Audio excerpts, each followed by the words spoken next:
Hello students, सो हम case 2 discuss कर रहे हैं। दैट मीन्स हम डिस्कस कर रहे हैं electrolysis of aqueous NaCl with platinum electrode. ठीक है, अब देखो यहाँ पर एक्वस अगर गिवन है, ये हमारा फर्स्ट एग्जांपल है। एक्वस के केस में हमने इलेक्ट्रोलिसिस करनी है एक्वस इलेक्ट्रोलाइट्स की। ठीक है, तो हमने ले लिया NaCl और एक्वस लिखा हुआ है बट कॉन्सेंट्रेटेड एंड डाइल्यूट नहीं लिखा है। ठीक है, इसकी कॉन्सेंट्रेशन नहीं गिवन है कि कैसा है। सो हमेशा आपको नोट करना है, जब भी आपको एक्वस कोई इलेक्ट्रोलाइट गिवन है बट उसकी कॉन्सेंट्रेशन नहीं गिवन है कि वो डाइल्यूट या कॉन्सेंट्रेटेड है, तो ऑलवेज ऐसे सपोज करना है कि वो जो आपको गिवन है वो कॉन्सेंट्रेटेड फॉर्म में आपको गिवन है। ठीक है, note in aqueous electrolyte if concentrated or dilute is not given या is not mentioned, then always suppose it to be the concentrated। तो हमने ये assume कर दिया कि जो ये aqueous NaCl given है आपको, वो concentrated किस में है, वो concentrated form में है, अगर आपको नहीं भी given है तो। अब बात करते हैं, अब यहाँ पे बहुत इंटरेस्टिंग चीज़ होने वाली, क्योंकि अभी तक हमने पढ़ा था अबाउट द मोल्टन, जो आपकी मोल्टन स्टेट थी, उसके मोल्टन इलेक्ट्रोलाइट थी, उसकी इलेक्ट्रोलिसिस के बारे में। नाउ सिंस यहाँ पर एक्वस आ गया, तो एक्वस का क्या मतलब होता है? एक्वस का मतलब होता है कि पानी भी कहीं ना कहीं आपके साथ है। तो पानी का क्या खेल होता है, क्योंकि वाटर में क्या होते हैं, वाटर के आयंस होते हैं। ठीक है, H positive and OH negative. अब वो सॉल्यूशन में अगर आ जाएंगे तो उससे ऑक्सीडेशन एंड रिडक्शन आपकी ऑल्टर हो जाएगी। Since electrolyte is aqueous NaCl, there will be ions of water present in the solution also. तो आयंस कितने हो जाएंगे सॉल्यूशन में, इस तरह से। क्यों? क्योंकि सबसे पहले तो NaCl क्या है, NaCl आपका इलेक्ट्रोलाइट है। ठीक है, वाटर क्यों आया, वाटर इसलिए आया क्योंकि आपने यहाँ पे क्या लिखा था, एक्वस लिया है। तो इन दोनों को जब करंट जैसे तोड़ेगा तो आप Na positive and Cl negative आपको मिलेंगे, एंड वाटर के H positive and OH negative आपको मिलेंगे। सो जब सॉल्यूशन में आपको आप देखोगे इलेक्ट्रोलिसिस के दौरान आपको ये आयंस देखने को मिल गए। इसका मतलब आपके पास 4 आयंस हो गए। मोल्टन के केस में क्या होता था, वाटर नहीं होता था, तो ये हमारा ये ख़त्म ही हो गया था पंगा। आपके पास सिर्फ और सिर्फ आयंस आपके इलेक्ट्रोलाइट के प्रेजेंट थे। ठीक है, अब क्या होगा, अब यहाँ पर देखो ध्यान से, आपको पता है because it is a electrolytic cell, तो एनोड आपका An, मतलब anode is Ap, anode is positive and cathode is negative हो जाएगा। तो यहाँ पर हम क्या करते थे कि जो पॉजिटिव है उसकी तरफ जाते थे नेगेटिव। बट अब ध्यान से देखो सॉल्यूशन में आयंस कौन से है, आयंस है नेगेटिव आयंस, Cl नेगेटिव और OH नेगेटिव। अब इन दोनों में कंपटीशन होगा कि कौन सा आयन जाके पॉजिटिव के पास, एनोड के पास जाए, और नेगेटिव में कंपटीशन किसके बीच होगा, Na positive and H positive ions में। अब यहाँ तो हमारे पास बहुत ज़्यादा दिक्कत आ गई, हमारे पास तो पंगा पड़ गया यहाँ पे कि क्या करें, कौन से आयंस को ऑक्सीडाइज करें, कौन से आयंस को रिड्यूस करें। यहाँ पे कंपटीशन हो गया। तो बेसिकली क्या होता है, जब भी एक्वस इलेक्ट्रोलाइट आते हैं तो उसमें उस इलेक्ट्रोलाइट में एक तरह का कंपटीशन होता है अमंग द आयंस की ऑक्सीडेशन एंड रिडक्शन होने के लिए। तो एट एनोड क्या होता है, आपको पता है एनोड होता है positive in charge, and at anode oxidation happens, always happens. ठीक है, so there would be competition among Cl negative and OH negative, क्योंकि सॉल्यूशन में नेगेटिव आयन तो ये तो प्रेजेंट है और एनोड है आपका पॉजिटिव, तो पॉजिटिव की तरफ नेगेटिव आयंस तो जाते थे, बट यहाँ पे अब कंपटीशन क्रिएट हो गया कि कौन सा ऑक्सीडाइज करेगा। ठीक है, उसी तरह से कैथोड था आपका नेगेटिव, तो नेगेटिव के पास 2 आयंस कौन से जाने में कंपटीशन हुआ, Na positive and H positive में, दोनों में अब कंपटीशन होने लग गया, अब कौन सा जाएगा।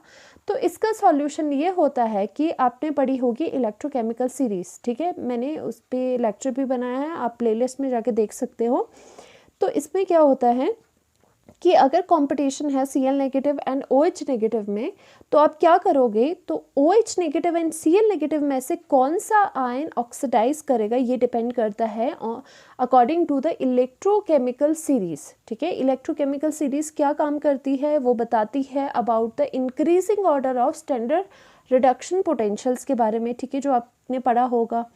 अब क्या होगा, हमेशा याद रखना कि जिन दोनों आयंस में कंपटीशन है उसमें से ऑक्सीडाइज कौन सा करेगा, जिसका स्टैंडर्ड ऑक्सीडेशन पोटेंशियल ज़्यादा होगा। ठीक है, हमेशा याद रखना जिसका SO standard oxidation potential, that means the SOP अगर जिसका ज़्यादा होगा, जिस आयन का, वो आपका ऑक्सीडाइज करेगा एनोड पर।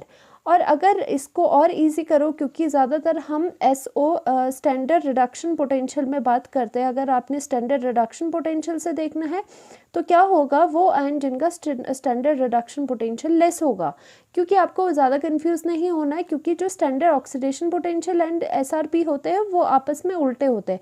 अगर एक की वैल्यू ज़्यादा है तो दूसरे की वैल्यू कम होगी। तो दोनों मर्जी किसी भी तरह से आप देख लो कि स्टैंडर्ड ऑक्सीडेशन पोटेंशियल को या तो ज़्यादा कर लो या फिर स्टैंडर्ड रिडक्शन पोटेंशियल को आप कम कर लो। तो देखो कि इलेक्ट्रोकेमिकल सीरीज में ये दोनों आयन की पोजीशन कहाँ कहाँ है और इसकी जो स्टैंडर्ड ऑक्सीडेशन पोटेंशियल वैल्यू है या फिर स्टैंडर्ड रिडक्शन पोटेंशियल वैल्यू है वो किस तरह से है, ठीक है। और in the case of cathode आप क्या देखोगे, आपको रिडक्शन करवानी है, ठीक है, और कंपटीशन में आपके पास ये दो आयन्स है।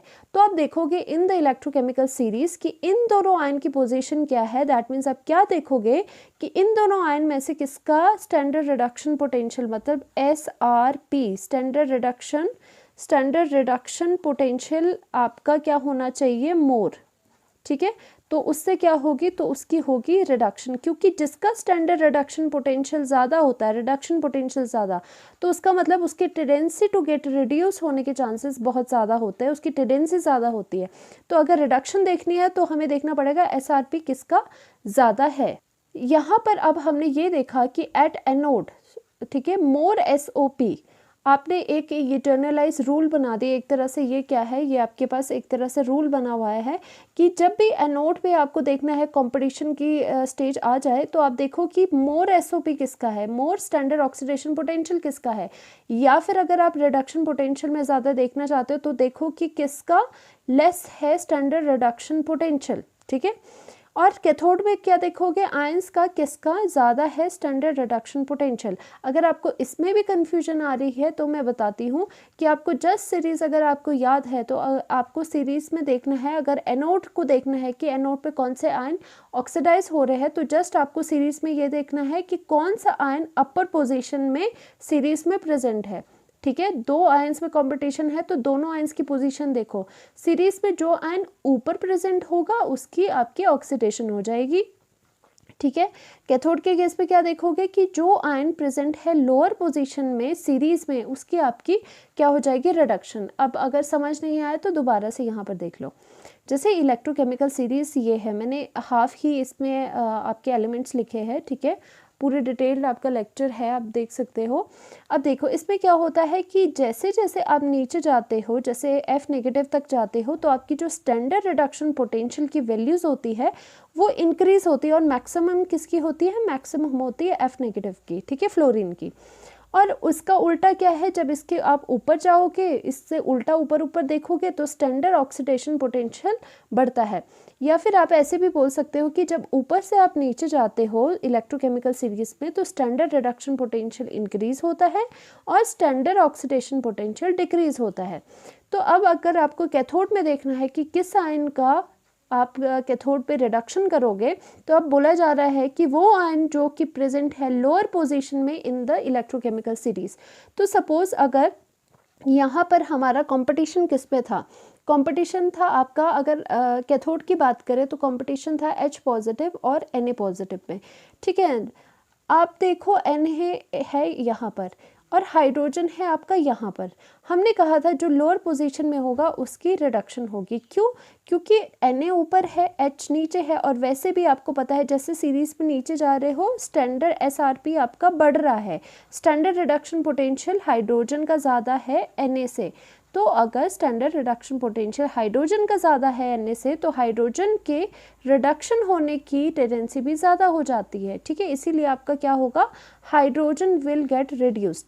और उसी तरह से एनोड पे क्या क्या थी, एनोड पे थी पॉसिबिलिटी आपकी Cl नेगेटिव और OH नेगेटिव की, Cl negative OH negative. Rule क्या बताता है, जो आयन अपर पोजीशन में प्रेजेंट होगा उसकी एनोड पे ऑक्सीडेशन होगी। तो Cl यहाँ पे अपर पोजीशन में है, OH नीचे है। और वैसे भी आप ऐसे देख लो कि जब आप यहाँ नीचे से ऊपर जा रहे हो तो स्टैंडर्ड ऑक्सीडेशन पोटेंशियल ज़्यादा हो रहा है, तो मतलब क्लोरीन का स्टैंडर्ड ऑक्सीडेशन पोटेंशियल ज़्यादा है than that of the OH negative.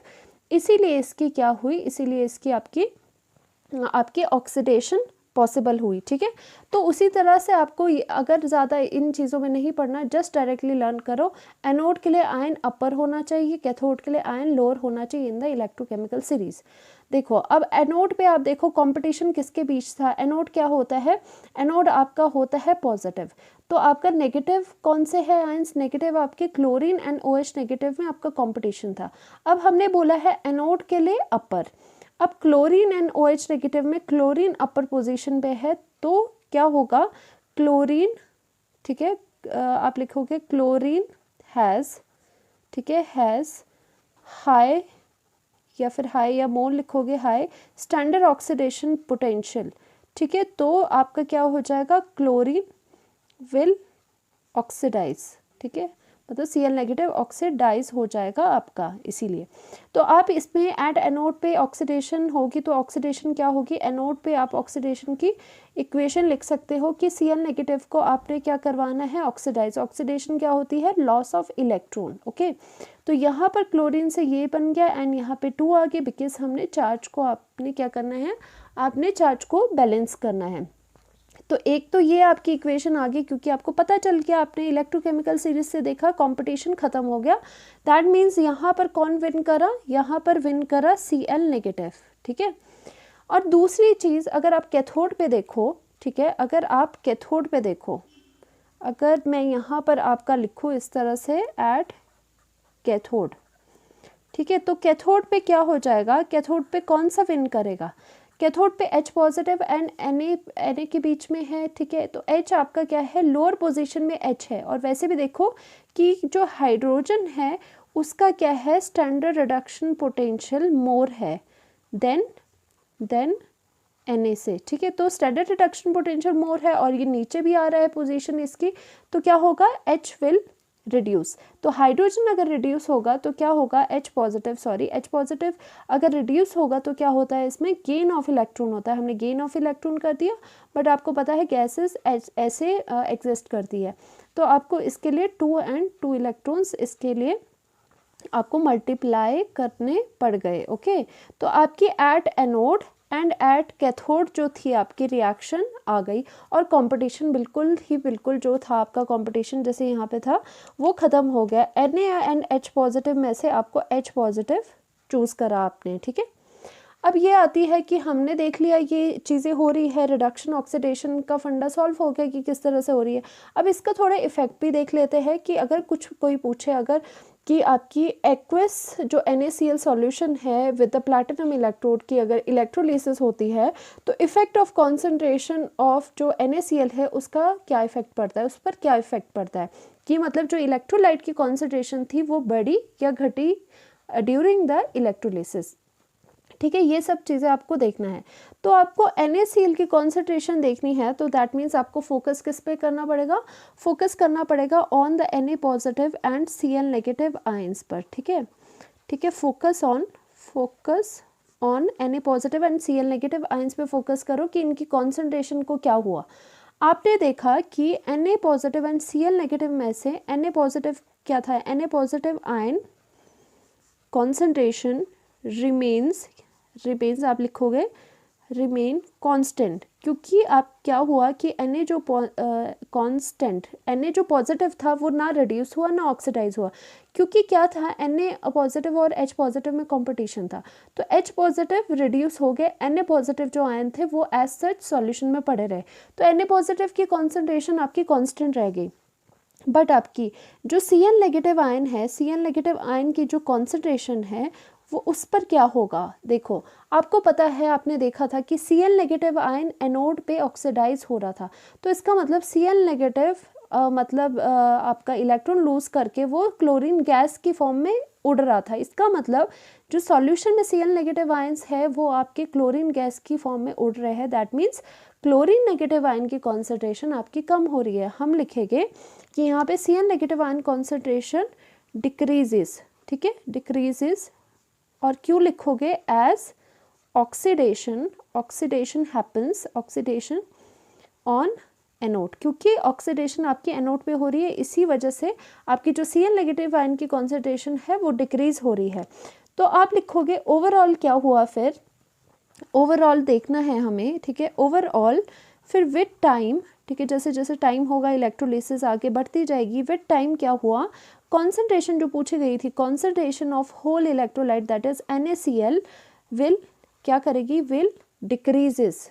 क्यों, क्योंकि आपका एक जो आयन है वो तो कम हो रहा है, और Na पॉजिटिव आपका NaCl जो है वो कैसे बनता है, दोनों आयन से बनता है। इसका मतलब एक भी अगर आयन डिक्रीज कर रहा है कॉन्सेंट्रेशन में, तो होल जो इलेक्ट्रोलाइट है उसकी कॉन्सेंट्रेशन ड्यूरिंग या आफ्टर द इलेक्ट्रोलिसिस आप बोल सकते हो कि concentration of NaCl will decrease. अब लास्ट इफेक्ट करते हैं, वेरी वेरी इंपॉर्टेंट, ठीक है, वेरी वेरी इंपॉर्टेंट, ऐसे पूछ लेते हैं, ऐसा क्वेश्चन आ सकता है during the electrolysis of aqueous NaCl solution, ठीक है। तो what is the effect on the pH of the solution, कि इलेक्ट्रोलिसिस से उसकी pH पे क्या फ़र्क पड़ा। तो देखो pH का सीधा सीधा फंडा जो होता है वो होता है H पॉजिटिव आयन की कॉन्सेंट्रेशन से, क्योंकि pH होता है negative log of concentration of H positive. pH और H पॉजिटिव में अब क्या रिलेशन होगा, क्योंकि सिंस यहाँ पे नेगेटिव है तो इसका मतलब आप हमेशा याद रखना कि जो pH और H पॉजिटिव की कॉन्सेंट्रेशन है वो इन्वर्सली प्रोपोर्शनल होती है because of this negative sign. H positive की कॉन्सेंट्रेशन अगर ज़्यादा है तो pH आपकी कम होगी। वैसे भी आपको पता है जो एसिड्स होते हैं स्ट्रॉन्ग एसिड, उसमें क्या होता है, H पॉजिटिव मोर होता है और उसकी pH क्या होती है, pH कम होती है, जैसे pH 2 होगी स्ट्रॉन्ग एसिड्स की, ठीक है। यहाँ से ये बात भी आपको जस्टिफाइड होगी। अब देखना है आपका H पॉजिटिव पे क्या हो रहा है। H पॉजिटिव को अब देखो एनोड एंड कैथोड पे H पॉजिटिव का क्या हो रहा था, ठीक है, H पॉजिटिव का हो रहा था आपके रिडक्शन, मतलब H पॉजिटिव जो था वो सॉल्यूशन में से इलेक्ट्रॉन लेके H2 गैस बाहर लिबरेट कर रहा था। इसका मतलब क्या हो गया, ड्यूरिंग द इलेक्ट्रोलिसिस आपका H positive is getting consumed in the reaction, ठीक है। तो हम यहाँ लिखेंगे pH के लिए, क्योंकि H पॉजिटिव का ज़रूरी है, हम यहाँ पे लिखेंगे कि concentration of H positive ion, ठीक है, या फिर आप लिख सकते हो कॉन्सेंट्रेशन को इस तरह से आप डिनोट कर सकते हो, ठीक है, आयन, ठीक है, concentration of H positive will decrease, ठीक है, डिक्रीज ड्यूरिंग इलेक्ट्रोलाइसिस, ठीक है। क्योंकि ये क्यों हो रहा है, क्योंकि यहाँ पे क्या हो रही है, रिडक्शन, ठीक है, reduction of H positive into किस में हो रही थी reduction, into H2 taking place, H2 is taking place, ऐसी बात हो रही है आपकी, ठीक है। इसकी वजह से क्या हो गया कि H पॉजिटिव आयन की कॉन्सेंट्रेशन कम हो गई। तो आपको पता है H पॉजिटिव एंड pH में क्या रिलेशन होता है, तो आप लिखोगे कि एज H पॉजिटिव आयन की कॉन्सेंट्रेशन डिक्रीजेस, ठीक है, डिक्रीजेस, सो आपके पास क्या हो जाएगा, जो pH है, pH ऑफ सॉल्यूशन, जो पूरा इलेक्ट्रोलाइट है जिसने सॉल्यूशन बनाया पानी के साथ, उसकी उस सॉल्यूशन की पूरी pH विल क्या हो जाएगी, विल इंक्रीजेस। देखो कितना इंटरेस्टिंग फैक्ट है, ठीक है, क्योंकि आपने क्या करा है, क्योंकि H पॉजिटिव और जो pH नेगेटिव है, pH है उसका रिलेशन ऑपोजिट है, तो आपने देखा कि आप pH जो होगी वो इंक्रीज करेगी। सो यही था इस लेक्चर में। नेक्स्ट लेक्चर में अब दूसरे हम करेंगे। Thank you so much, do like and subscribe.